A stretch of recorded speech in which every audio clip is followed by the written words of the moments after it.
شروع اللہ کے بابرکت نام سے جو دلوں کی بھید خوب جانتا ہے۔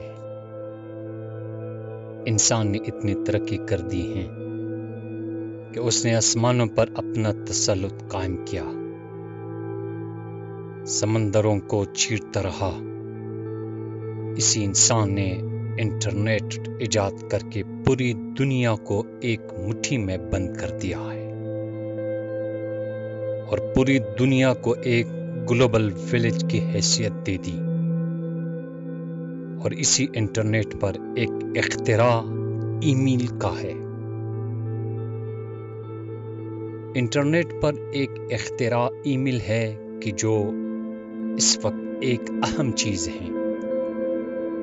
یہ ایک بہت بڑا مواصلاتی انقلاب ہے جو دنیا میں وجود پذیر ہوا۔ یہ پیغام پہنچانے کا واحد ذریعہ ہے جس پر کوئی ٹائم ہی نہیں لگتا، یعنی بغیر وقت صرف کی وہ پیغام جس پر کئی ہفتے اور کئی ماہ لگ جاتے تھے، وہ آج کے دور میں اسی وقت ایک ہی لمحے کے اندر دنیا کے ایک کونے سے دوسرے کونے تک پہنچ جاتا ہے۔ یہ مواصلاتی نظام کے اندر ایک بہت بڑا انقلاب آیا ہے۔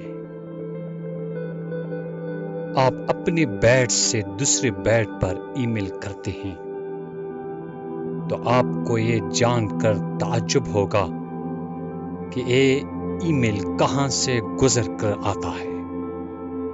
یہ سیدھا پینٹاگون چلا جاتا ہے اور وہاں سے گھوم کر یہ پیغام آپ کے دوست کے پاس پہنچتا ہے، جبکہ آپ ایک دوسرے کے بالکل قریب بیٹھے ہوئے ہو۔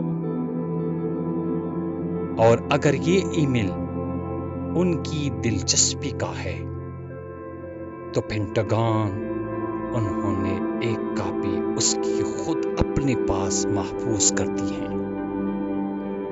انہوں نے ای میل کے سسٹم پر الیکٹرانک کوڈ لگائے ہوئے ہیں کہ اگر کسی ای میل میں میسج میں مثلا خاص ورڈ گزرتا ہے تو آٹومیٹک طور پر یہ میسج کاپی ہو کر ان کے مخصوص سسٹم میں چلا جاتا ہے اور یہ کام خود بخود ہی ہوتا ہے۔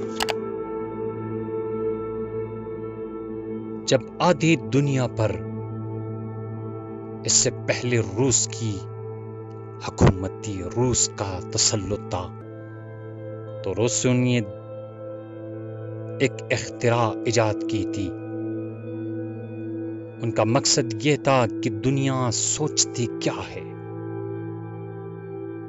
ایک اور سسٹم ایجاد کیا تھا، وہ بھی یہی چاہتے تھے کہ ہمیں یہ پتہ چلے کہ دنیا سوچتی کیا ہے۔ اس کے لیے انہوں نے کچھ ایسے افراد تربیت کی جو ذہنوں کو پڑھے،